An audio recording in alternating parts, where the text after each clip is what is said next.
Good afternoon, ladies and gentlemen. On behalf of the Atlantic Association, it's a pleasure for me, my name is Paul Bril, to welcome you at this online panel discussion about President Joe Biden's first month in office, particularly his first steps as a new player in world affairs.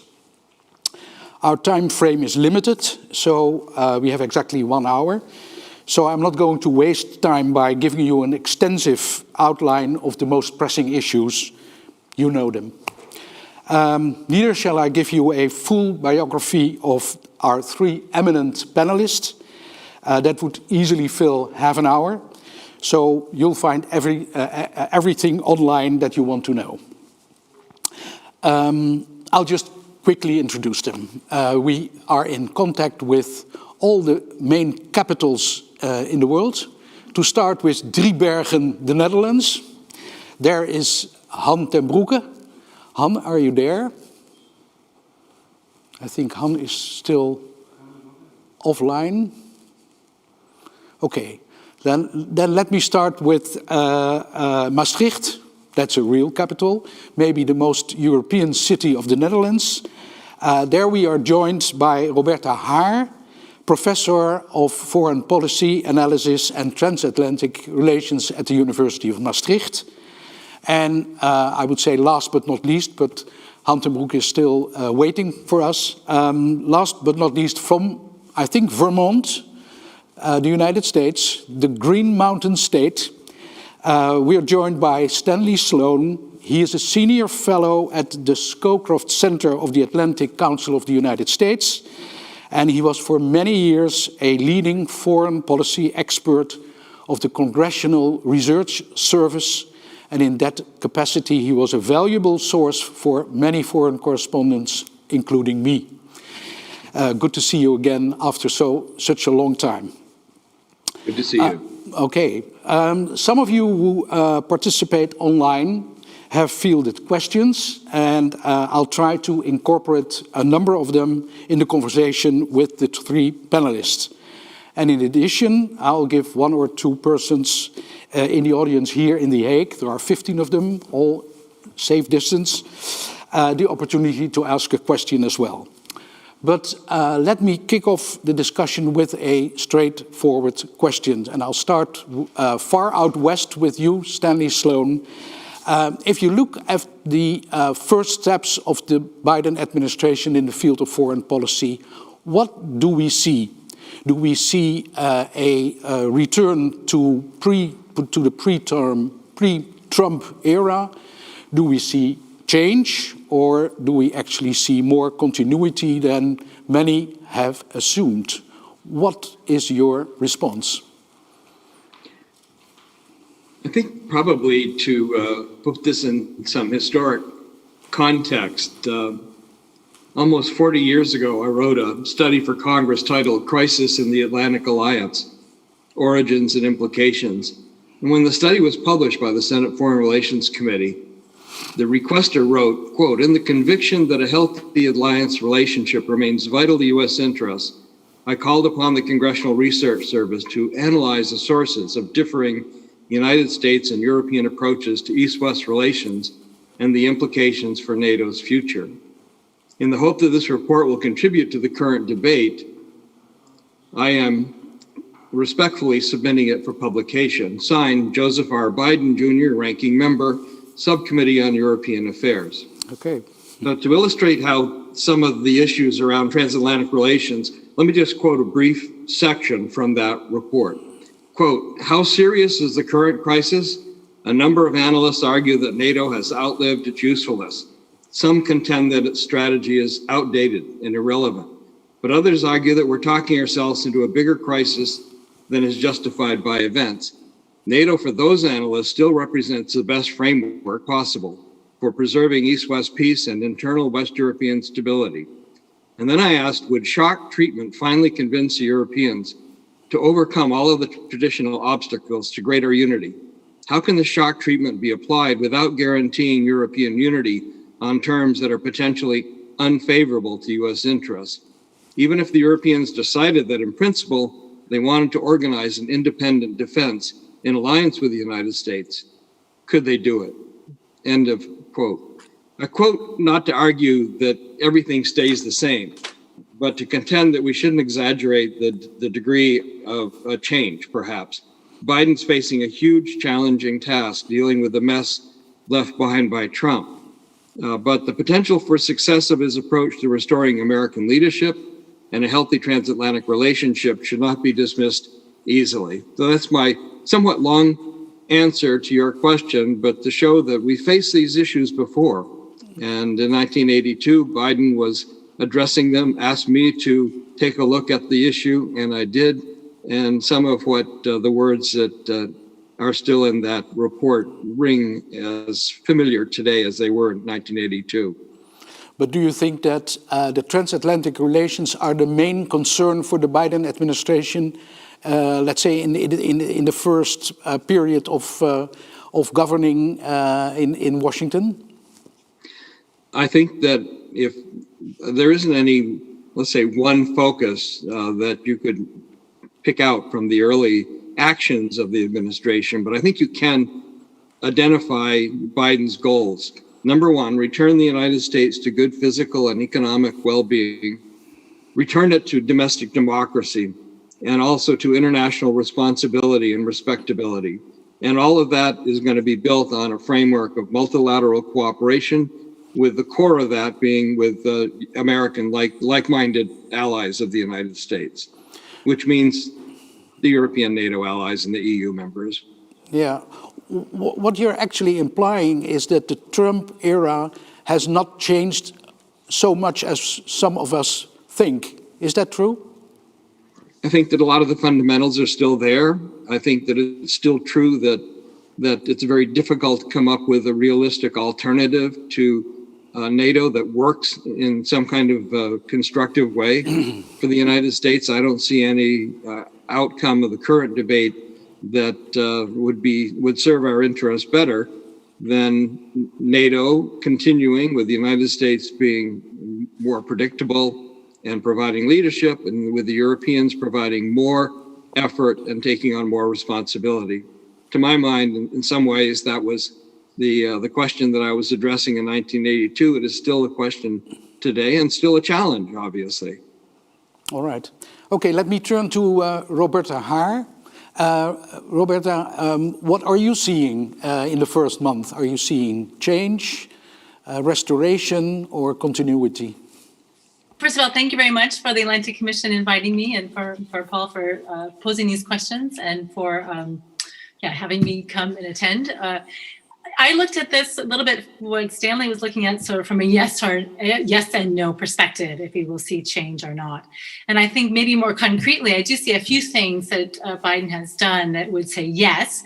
And I think tomorrow, when Biden participates in the virtual G7, that he will definitely talk about global economy, rebuilding global economy with partners. And I definitely will talk about addressing the pandemic and climate change. So I think we can already see a very concrete step tomorrow.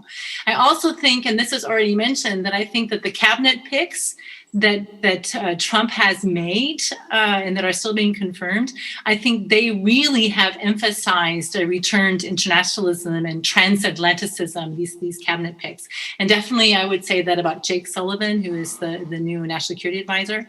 And he has written a few things when he's out of the office. Of course, he was involved very much in the Obama administration, but he's written some key things that I reviewed also again today. But he wrote a very nice article in Foreign Affairs entitled "The World After Trump." So of course he's already thinking about how the world will change and what will be different, what will remain the same.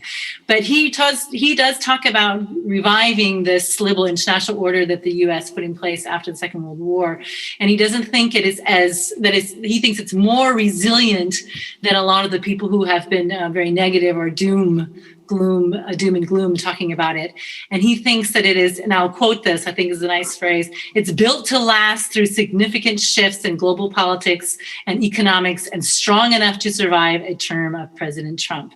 And the other thing I think that's also very interesting, that Sullivan has written extensively on the concept of American exceptionalism. He wrote about that in a very long article in The Atlantic. He sort of updates the whole concept of American exceptionalism, which has really been a driving underlying value of American foreign policy. So I think that's also pointing to it. And I also think picks like Tony Blinken for Secretary of State, he has also talked extensively about rebuilding alliances. He also talked about things like confronting China together and the pandemic together with allies. A third thing I would point about is this new initiative that the EU has, this joint communication, this entitled A New EU-US Agenda for Global Change.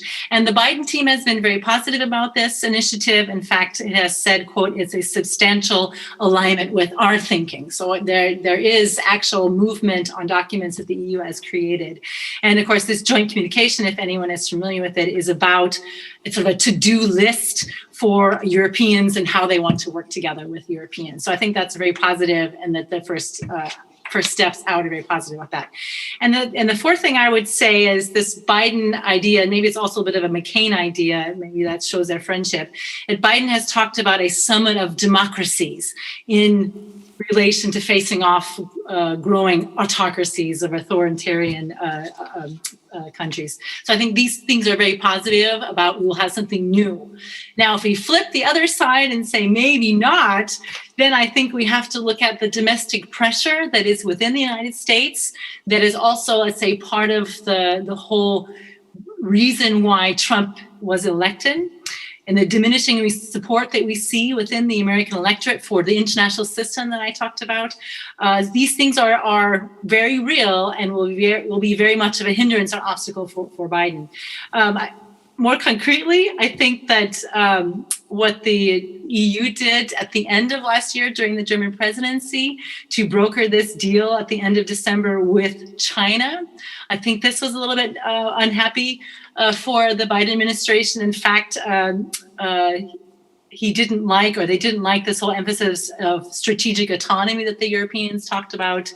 Biden administration criticized it a little bit. So they wanted to have more of this substantial leverage between democracies with China, and that maybe didn't come out through this, pushing through this agreement with China at the end of the EU presidency, Germany's EU presidency. Maybe another concrete thing is the Nord Stream 2 gas pipeline. America's not very happy with that either. They are trying to force more sanctions through this. They're not really happy with Germany with doing this. And maybe just to reiterate what Stanley was saying, I think in general, there has been an overall decline in the U.S. willing to be a leader on the global stage, willing to uphold the institutions that it built after the Second World War. And this is certainly something that predates Trump. It certainly was there through when Trump was there. I certainly think Trump accelerated that sort of emotions or exacerbated those emotions, but it still will be there after Trump leaves. So those are my points. All right. Thank you so far. Let me turn to Han ten Broeke. Han, I already told the audience that you are joining us from the well-known world city of Driebergen. Welcome. Actually. Among many things, you are a former member of the Dutch House of Representatives, spokesman on foreign affairs and defense for the Liberal Party, VVD. Same question to you. What have you seen so far in the first month of the Biden administration in the field of foreign policy? Have you seen change, restoration, or continuity? I think the best thing we've seen so far is that I haven't been looking at my Twitter for about a month or so. And that's such a relief. It's such a relief not to be a recipient of Twitter messages from the American president, and seeing an American president that does diplomacy by Twitter. Well, he didn't do much diplomacy, obviously, but I think from that angle, there's a bit of restoration. I mean, but if you ask me, what's the most important thing that I've seen, we've seen a foreign policy speech, obviously, by the American president. Very interesting speech. But I think the jury is still out. It's too early to already debate what is the most consequential step. That's too early. It's too early to say, early to tell. But there is a thing that I think we're all looking for or looking at, and that is actually China. China is the only thing that we should be debating right now. And in my opinion, the Biden administration, and you also see in the team that's being picked, we will see more of, maybe not the same, but we will certainly see a firm position by the United States on China. And what I would hope, and maybe the town hall meeting yesterday, I believe it was in Nebraska or so, is that it will be a balanced, non-ideological approach. For the US, as for the EU, there's actually no alternative to some form of coexistence with China. I mean, what we've seen, of course, is a military buildup. We see provocative maneuvers in the South China Sea. The increasingly repressive policies towards Uyghurs in the province of Xinjiang. Immediately in the beginning of the Biden administration, or even before the Biden administration took office, we've seen a crackdown in Hong Kong. I think the previous speaker already mentioned what the Europeans did with the investment deal. I'm not so much one who immediately criticizes Europe on that, because I think we should not play second fiddle, and we've been debating this for seven years now. It is obvious that we should also make our own strategic, autonomous, if you want, decisions on an investment deal like that. But to me, what is important is that in this China-US rivalry, what we should have from the American administration, and what we should play into as European countries, is that we're not becoming the battleground for this rivalry. Therefore, we should find a new form of alignment with the United States on trade towards China. Remember that during the election period, Biden was trying to coin the phrase "a foreign policy for the middle class." Now, what is a foreign policy for the middle class? Basically, if it at all exists, then that is all about changing rules of the international trade so that they benefit your own GDP. This cannot be done by the Americans alone. I mean, Trump's only achievement vis-a-vis China was some kind of a bit of a bad trade deal that has to go into a second round, where China pledged somewhere about $200 billion worth of soya beans. And this is not helping us a lot. Neither will going alone by European countries will help us a lot. So we need to find some kind of a new alignment. And this new alignment cannot be a restoration. Maybe it needs a reset, but it needs a new approach with a more with a Europe that is more self-aware and is willing to find a new alignment with the United States. All right. Stan Sloan, do you agree that China is the number one issue for the Biden administration? Yeah, it certainly is one of the most difficult issues, and I would like to address that, because there will be a good bit of continuity in American policy toward China, but some change as well. There's not going to be any love fest between Biden and Xi Jinping, but there will be dialogue, and that's already begun. Biden has spent hours talking with Xi in the past, but he neither admires nor wants to emulate Xi. What I expect now, and it's not just, I don't like to see this as a conflict between the United States and China in which the European Union members could get caught in between. there's that danger. But I want to suggest that the Biden administration is going to look to try to come up with some kind of common position in approaching China inside NATO, probably, because the beginning of that was made in London. And I expect the Biden administration to continue that attempt.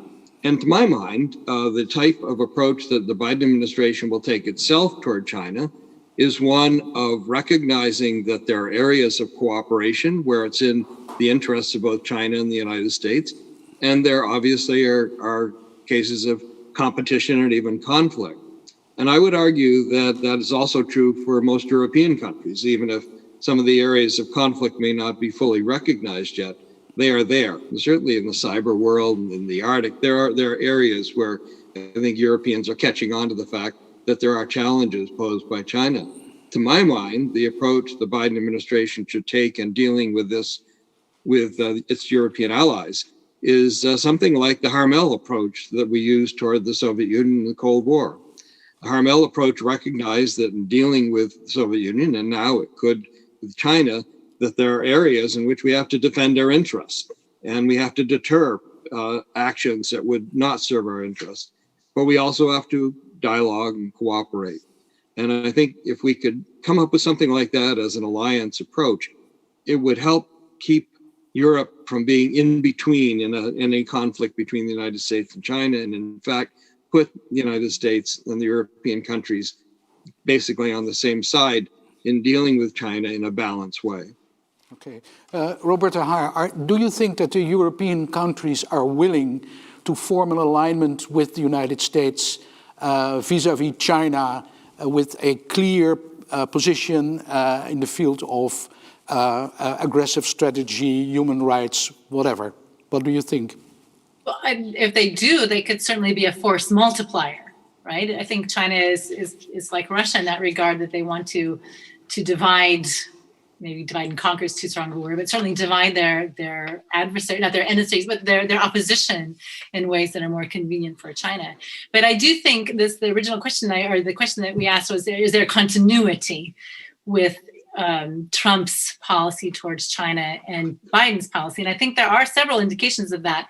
And the first one already came the month after the election, in the first week of December 2020, when Biden said very clearly that he will not hurry up with removing the tariffs in the trade war that Trump had with China.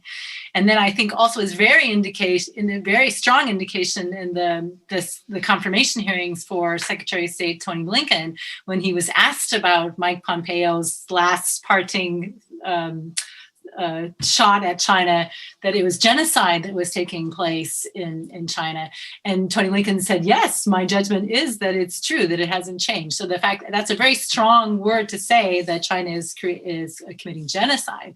And that's why Pompeo probably wasn't brave enough to say it earlier on in the administration and said it as he left the office.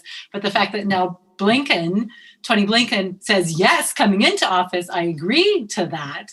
That definitely says we're going to have a different attitude towards China coming in, or we're going to remain very strong on the Chinese policy. The other thing I think is interesting is, of course, it took a long time. Stanley talked about the phone calls that Biden had with Xi Jinping, but it did take quite a while for Biden to call him after he was elected president. And in that phone call, he definitely emphasized and criticized China's unfair economic practices. So I think that's very clear he's going to take a hard line against perceived or real practices that China has economically. And maybe another interesting thing, or something that many people were unhappy about Obama, was the number of freedom of navigation operations that Obama had in the South China Sea, which, of course, there's a lot of activity that China is doing in that area. And Obama had sort of decreased that, or had still done that, but not quite as much. And Trump had increased or heightened the number of freedom of navigation operations there. And just now, this month, on the 5th of February, the USS John McCain conducted the first South China Sea freedom of navigation operation. And this then provides, I think, an early indication that we will now have, like Trump, Biden will follow, and they'll have more frequent and more heightened patrols of the South China Sea. So I think all those are indications that there is continuity to what Trump did in his relations with China, and that maybe even in some ways pointing out that he won't like Xi Jinping, that he'll be tougher on Xi Jinping than even Trump. And will the Europeans go along?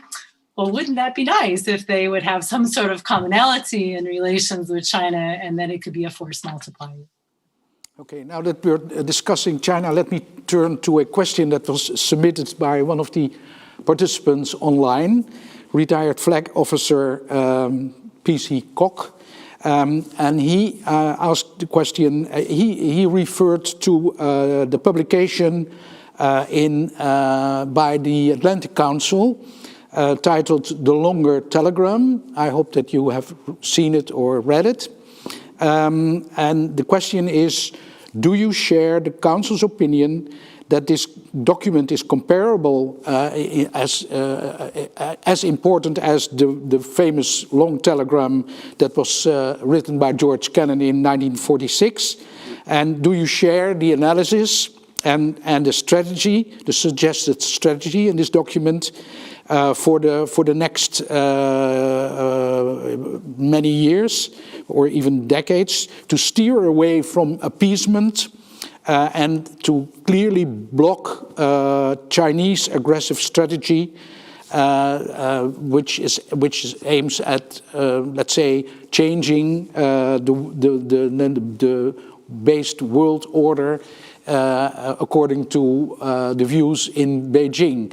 So, what is your opinion about this analysis? Han ten Broeke, maybe first.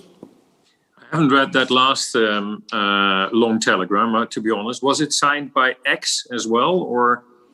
It was signed by an unknown high official. Well, when it hit the desk at the time, I believe 70 years ago, of course, it made a lot of foreign analysts made the world different. I don't know about that, so I can't comment on the specific question from Mr. P.C. Kok. Let me just say this: we should avoid some kind of a ideological rivalry that we've seen in the Cold War days. I mean, that is not how I see this century of China-US, Sino-US rivalry, preferentially not with Europe being a battleground in between, how I see that come about. But we also have to admit that after Trump, and I think that is also a question that is on the table now, after the presidency that we've seen, things cannot just go back the way they were. The return to pre-Trump status quo, in my opinion, is not only not going to happen, it is also not desirable. The days of America as a hegemony in this age of China rivalry, we have to see that into a different light. So I don't think that a long telegram in terms of a new Cold War, announcing a new Cold War era, is going to be a justifiable analogy. But then again, maybe I have to read the article first, and when it's written by a high-ranking military officer, then obviously I will do that. It's interesting enough. How about you, Stan Sloan? Have you read it?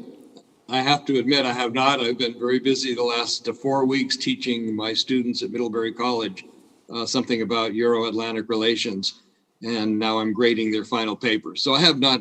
There are a lot of things I haven't read in the last several weeks.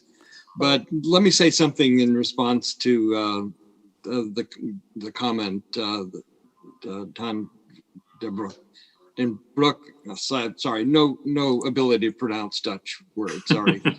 That even in spite of my long years of contacts, that's one thing I haven't learned with all of my good Dutch friends. Some of the names I can pronounce, some I can't. Isn't the easiest name? The question of hegemony. The Biden administration certainly doesn't aspire to that. That went by the boards a long time ago. I think the term is used more with people who want to criticize the United States and its form of leadership. And certainly when Trump led with a strongly unilateralist approach, that can be viewed as hegemonic. That's not at all what the Biden administration is seeking. It's seeking, when it says leadership, it means cooperating with allies. It means compromising. Biden has said many times that there's nothing but compromise is not a dirty word. And he means that both in a domestic context where he has a lot of experience in getting things done by compromising, and he means it in an international context. But he also stands firm behind the values that actually are articulated in the preamble of the North Atlantic Treaty in supporting democracy, individual liberty, and the rule of law. That doesn't mean we come out with an ideological campaign against China, but it does mean working with the allies to try to support those principles and the liberal political system, democracies that are implied by those values in the North Atlantic Treaty. Yeah, but the need for compromise does not exclude the fact that maybe we are dealing with a geopolitical challenge, and recognizing that may be important. Isn't that true? Exactly true. There's no question about it. There is a geopolitical challenge there. And the United States, I think, has recognized it, perhaps more than many European countries. Yeah, right. And that will require some movement by some of our European allies. And at some point, I'd like to say something about strategic autonomy, but that's. Okay, well, let's have it. You'll get your chance.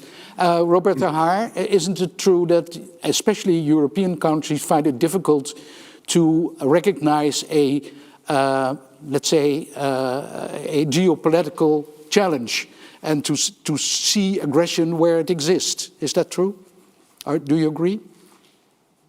I'm not sure if I agree with that. I think that if they are certainly partners with the NATO alliance because there was a direct challenge. And that's also what the long telegram is originally about, right? It's about the Soviet threat and understanding the true nature of what a Soviet Union is, and therefore we need to do something about that. And what I was thinking about, because I have not also read this article about the longer telegram, and I do agree with Han that we should avoid some sort of setting up some sort of ideological rivalry. But maybe the main point of all this is that we need a new grand strategy. We need some sort of cohering underlying basis and rationale for what the U.S. is doing or what it's doing with its partnerships. And I think that's what's missing here, right? That's what you had with the long telegram. You had, it's about containment. It's about rivaling the Soviet Union that has one set of values and ideologies, and we have a different set of values. And this is also a little bit what Jake Sullivan wrote in this article that I talked about the Atlantic about American exceptionalism. He's also writing about that the U.S. needs a new grand strategy, and that we were always a little bit wrong when we said that U.S. grand strategy was only political or value-based. It's also economic. And he's talking about the economic aspects and what Han has already brought up, this whole idea that we need to have a foreign policy that helps the middle classes. So if you understand the economics of in the past that the U.S. Had free trade because it didn't have colonies and it wanted to open up the trading system so it could trade. That's a political economic policy. Or in the Cold War, it had a policy of growth or making the interior of America strong or the West strong so it could rival the Soviet Union.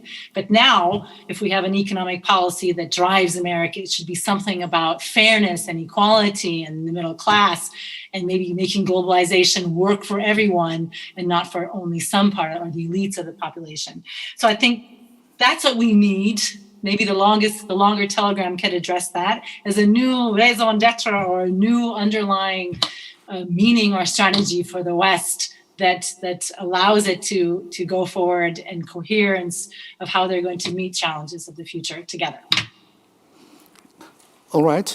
Let me open it up to the audience here in The Hague. Can I please state your name, and do we need a microphone, or there's a microphone on the way? Yes, good afternoon. My name is Michel Kekkers, NRC Handelsblad. I have a question for the three panelists on the China strategy. It's great to talk about grand strategy and values, so I can see how the US and Europe can cooperate in, I don't know, if it comes to the Uyghurs or to Hong Kong, but they both have their own economic interests, and they will, from time to time, diverge. I mean, the US and Europe have, even apart from China, have conflicting economic interests. So how much can you combine there if you want to have a grand strategy? How do you make sure that the both powers will have enough leeway to follow their own economic interests? Okay, Hunter Broeke, will you go first? Sure. A good question. I mean, first and foremost, we can only align our interest if the parts of the sum will do whatever is needed to actually be able to align at the same level. So the United States has never in its past, they've always been able and willing to put their geopolitical interests first and also back it up, for example, with military might. For Europe, that is not an alternative at the moment. So whenever we talk, and this is a lot of talk, of course, in Brussels, also in The Hague and other European capitals, is we're all talking about this notion of strategic sovereignty or strategic autonomy. The reason why I'm not so fond of that term, and especially not of autonomy, is that it alludes to a Europe that has that would be able to come up with its own hard power assets. We don't have that. We will never have it. We don't have the ability nor the inclination to get there. We will always have an interest in having American hard power at our continent, whereas at the same time, for example, in the region around Europe, we also have to say to the United States, we can do part of that ourselves. We're willing to do part of that ourselves. That's not just a matter of bringing more cash to the defense budgets. It is also a question of putting in the willpower to defend our external borders, to do something in anti-ballistic missile defense, and all these things that bring a lot of challenges to European governments at the moment. So if we want to align our interest vis-a-vis China and not become this battleground of a China-US rivalry, then Europe has to quickly not just define what is our strategic, what are our strategic interests, but we have to put the money where our mouth is. We have to, of course, increase our defense budgets. We have to take care of our own external border policies. I mean, basically, I've said this many times, and you probably know that, but foreign policy, European foreign policy, if ever it would exist, it should maybe first start with foreign border policies, regional policies. We have to do more in terms of our NATO commitment. So what I just said, the missile defense, for example. If we can do that, then we can align our interests. If we're not going to align our interests, then we will be the Sancho Pancho to the Don Quixote of former Western, the liberal order.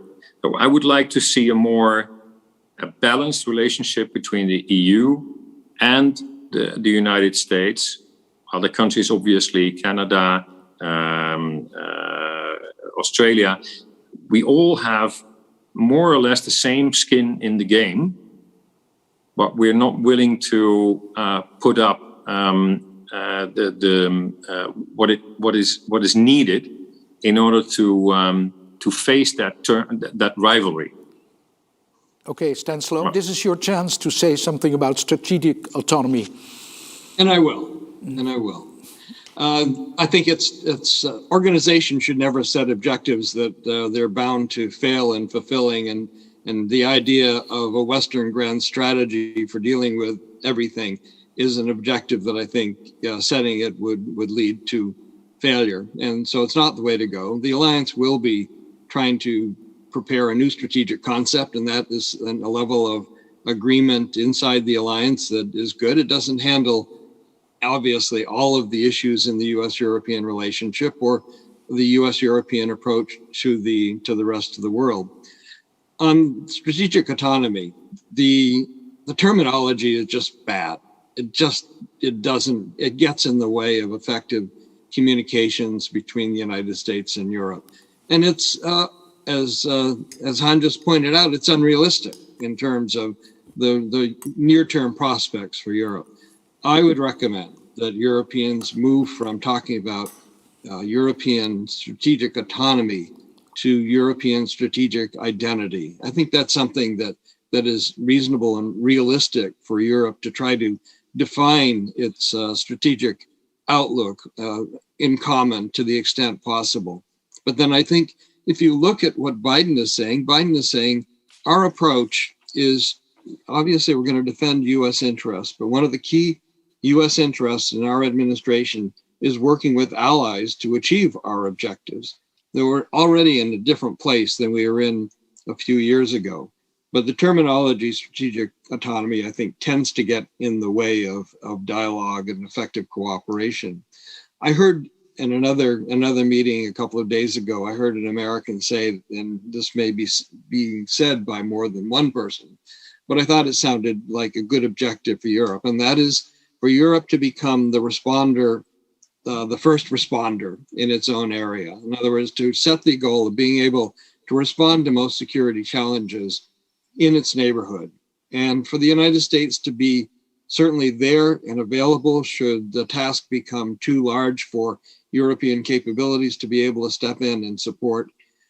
I think that's not an unreasonable objective for a European identity, a strategic identity in the near term. Even that will be difficult. We know, as Han said, the defense spending has to increase. That's a difficult challenge right now, given how the pandemic has affected budgets, national budgets, and how it will continue to have an impact. But that is, unfortunately, if the Europeans are going to defend their interests and be an effective ally for the United States, they need to do more. They need to take more responsibility for security in the European area. Yeah, but even for the task of being a first responder, Europe still has a long way to go. Isn't that true, Robert Ahar? Especially if it's on the Ukraine issue or on the borders of Europe, that could be difficult for them to respond to. Or that. Libya. But maybe you asked the question about following separate economic interests, and maybe Europe and the U.S. do have some competition, especially in the automotive area. But I do agree that instead of focusing on the differences they might have, is to focus on those things that they are in alignment with. And there are many things, especially if we look at Chinese espionage. It's a serious cybersecurity threat. It now has more hackers than Russia has. And of course, Russia, we know, has recently had this big intervention in US cyber areas. But recently there was over 160 interventions by Chinese espionage workers in 20 different countries in the North Atlantic area. So they really are upping their game as far as snooping around and what's happening in the cyber world. But they're doing even things like threatening with keeping nationals. This is a thing that I think only just recently happened in the last few days. I saw something that the new Secretary of State talked about, that they are detaining for political reasons foreign nationals and dual citizens in China and charging them with espionage, charging them with under national security laws.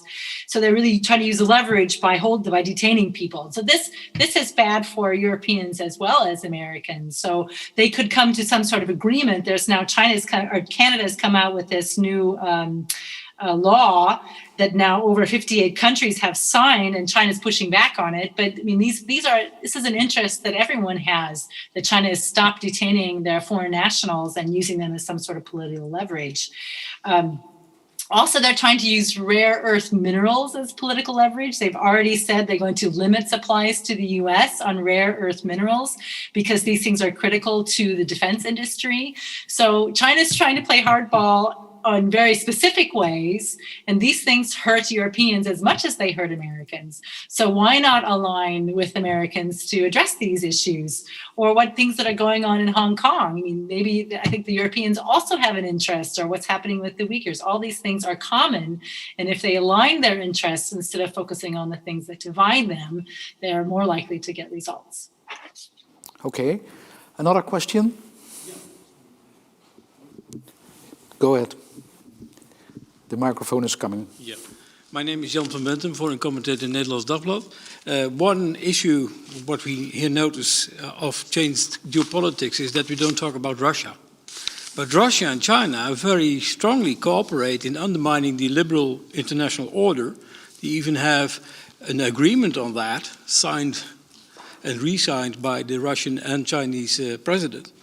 And now Russia has stated last week that when we Western countries talk about human rights and these kind of things, we are to stay away. We should not come to Moscow anymore. They don't want to talk about that.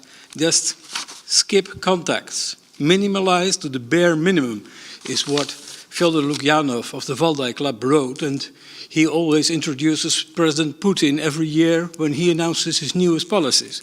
So if China and Russia work together in this issue, and this is an ideological issue, how should we do that? Because we're looking at aligning our interests, etc. But the main interest of the democratic international order is that we cooperate to defend it. How to do that if they want to cut off all contacts on this issue? All right. Hand ten Broeke? Well, the first thing that springs to my mind is that when Jan said skip all contacts, if only Mr. Borrell would have kept to that a week ago. I mean, that would have saved us with quite some trouble. This is not a world, I think, that is... Let me start differently. I think the undermining of the liberal world order we've now seen for quite some years. And unfortunately, not just from the unliberal world. I think Trump did a lot to undermine not just US credibility on the world stage, but he questioned the value of alliances, of treaties, multilateralism, basically also renegated his international commitments, made incredible threats to NATO, to EU, didn't follow through, thank God, on all of them. So part of that erosion of the liberal world order has also come from our own friends and is also taking place at our own continent. So in what place are we to still lecture the rest of the world on that? To a certain extent, I can actually also see the leeway that Moscow feels it has to sort of vet their visitors program. At the same time, Russia is not in a position to simply call the shots on the agenda of the communication with Europe. If Europe is self-aware enough, and this is what the Borrell visit, or the press conference that we have all seen with our toes in a nasty position. This is what the Borrell visit proved, that if we can actually be more self-conscious, and then it is not impossible, even in a more mercantile world that we currently live in, to still project onto our adversaries, including Russia, the cost of them eroding a liberal world order. That doesn't mean that we can reinstall the damage that's been done. We need to work on that. But I'm not one who says that it is impossible to have a more self-confident EU foreign policy, even in Moscow. Because at the end of the day, the gas is streaming in one way, and then our euros are streaming the other way. So it also gives us leverage in terms of the Russia-China relationship. Okay. In order to save time, I won't make the full round again. So another question. Thank you. René Cuperus, Klingendaal International Institute. I want to thank the panelists first for their clear presentations. Thank you very much for that. My point is, we are maybe underestimating the Donald Trump shock in Europe. This has released enormous anti-American ghosts and spirits. I'm very much concerned about the public opinion in Europe, especially in Germany, especially under the younger generations. There you see a total pacifist, neutral position. Again, and they feel closer sometimes to see China or Putin's Russia than to America. The whole concept of the West is lost, more or less, in the younger generations in Europe.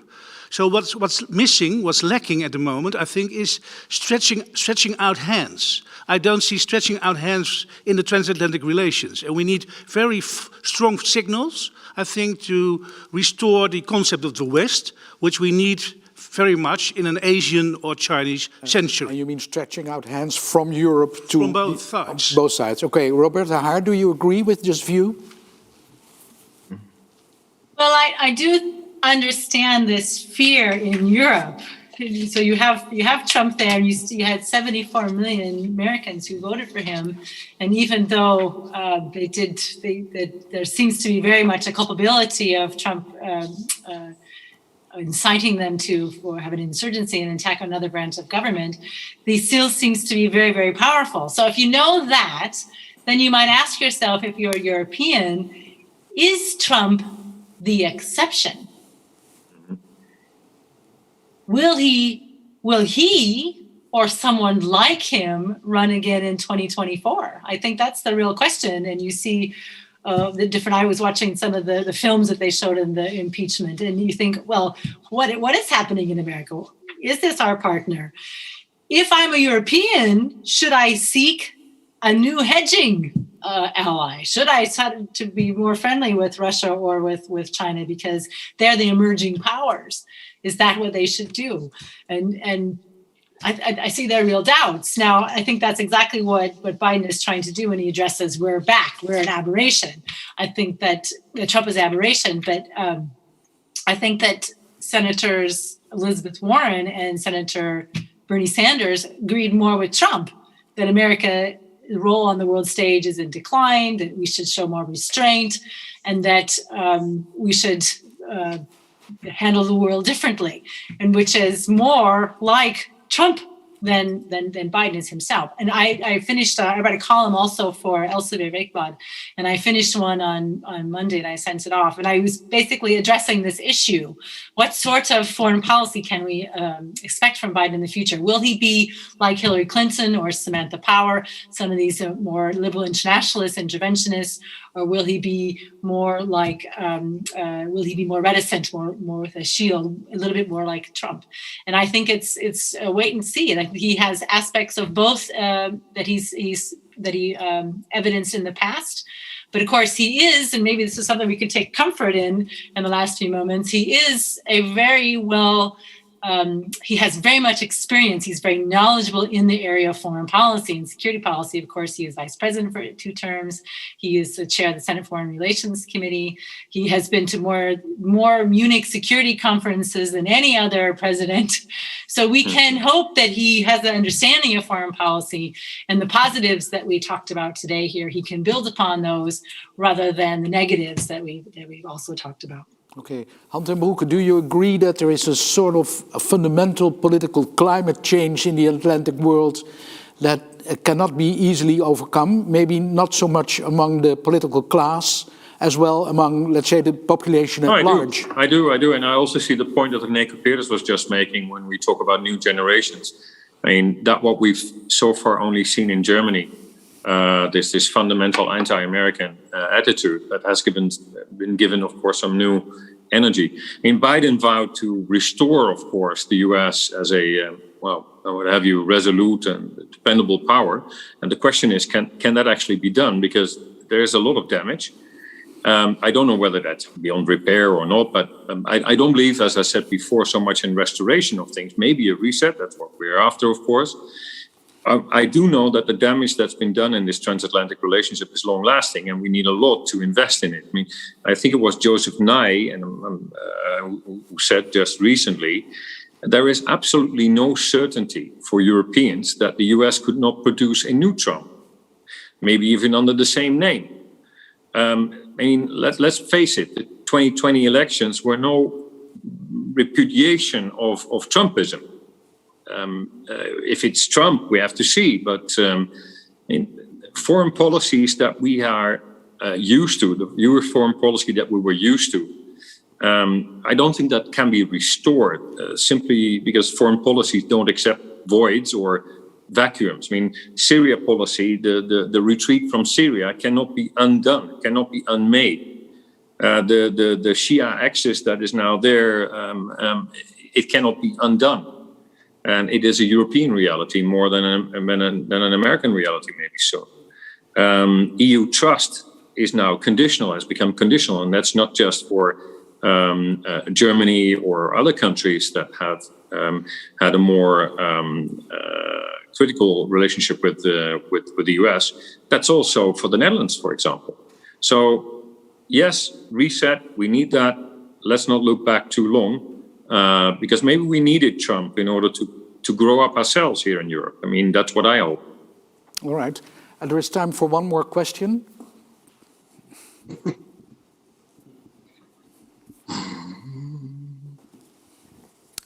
Hi, my name is Carlijn Jans.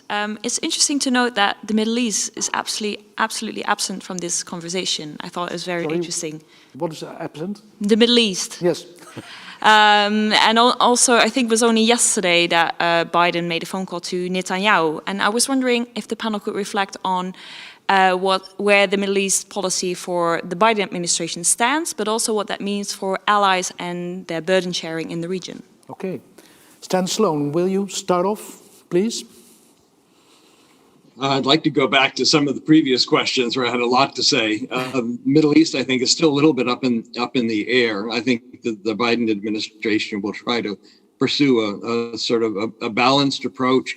We've yet to see all of this deployed because there's a lot to be said still about the relationship with Iran and how that will impact on relations with Israel and the Saudis.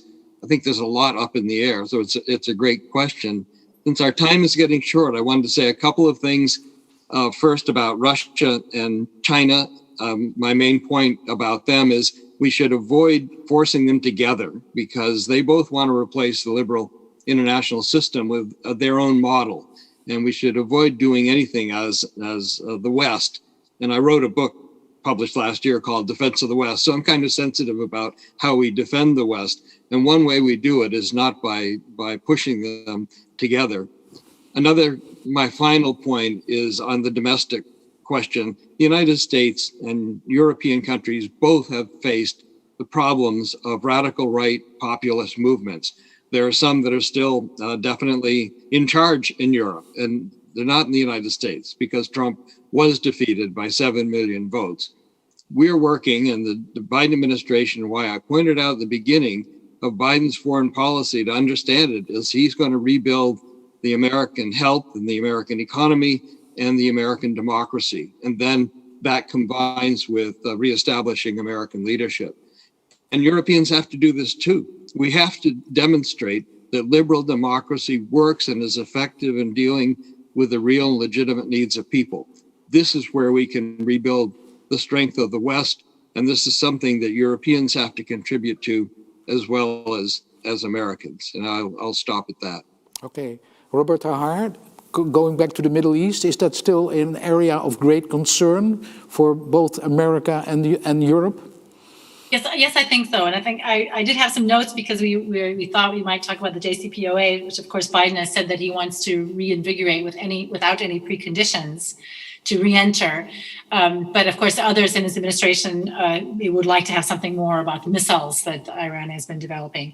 But I will say there have been some positives on the Trump administration within the Middle East, as, for example, the Abraham Accords, which was the U.S. helped broker between Israel and the Abu Dhabi, the UAE. So they are going forward a little bit, and maybe these are things that the Biden administration can capitalize on, that there is a better relationship between Israel and some of the Arab countries. But of course, the reason why there's more coherence between Israel and the Arab countries is because they are also sort of offsetting Iran, and which is going to be the interesting conundrum, also including Yemen, where Iran is also involved. This will be the conundrum, how to deal with this group between the Iran and the Saudis, or those are against them. And I think there's a lot of room for failure. The U.S.'s policy in the Middle East has not been very positive. We've already mentioned several failures already, but maybe he could build on those things that have been positive. Although I did read an article and Caroline talked about the phone call that Biden had with Netanyahu. I have read that the confrontation between Biden and Netanyahu is very much inevitable. So we can expect things to be difficult there. Okay, Hans ten Broeke, do you think that the Biden administration is willing to spend political capital on the Middle East, or should it? It depends on what your definition of the Middle East is. I don't think they will spend a lot of capital on the Palestinian-Israeli conflict at the moment. There's simply not much to do there.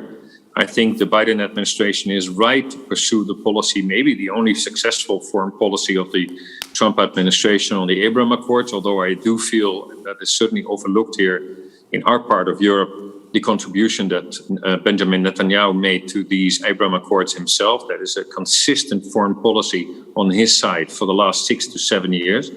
I mean, the historical importance sometimes escapes Europeans, but it has basically, essentially brought an end to the 3 no's of Khartoum.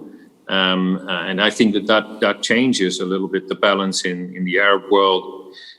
What I'm very happy with is that the totally unhinged Trump policies that were basically the Middle East policy as far as it was offshore to Riyadh, that seems to be changing. Yemen was already mentioned. A more balance between, I mean, Americans have always been eager to not disturb too much the balance between Sunni and Shia. And from that, of course, follows that we need a new JCPOA. Would be great if, I mean, I've always been critical about that deal, but tearing up the deal as Trump did has only increased tensions in the region. And currently we face in Iran that is, again, more or less at the same kind of enrichment levels as we've seen before we've actually entered into negotiations. So have to sort of back to the future on that side. So I think Iran, Yemen will get priority.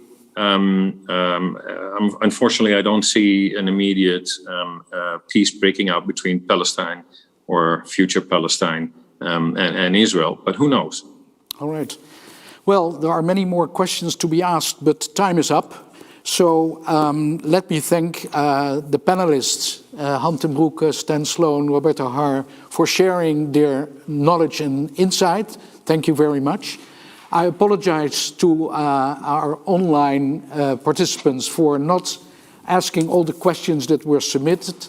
I can only point to a Winston Churchill quote who said, "It's a mistake to look too far ahead. The chain of destiny can only be grasped one link at a time." So that means that we will have another online panel discussion in maybe a few weeks. Thank you very much and see you next time. Thank you, Paul. Thank you, colleagues. All right. Thank you, Paul. Yeah. Thank you very much for the invitation. Bye. Bye-bye. Bye-bye. Bye-bye.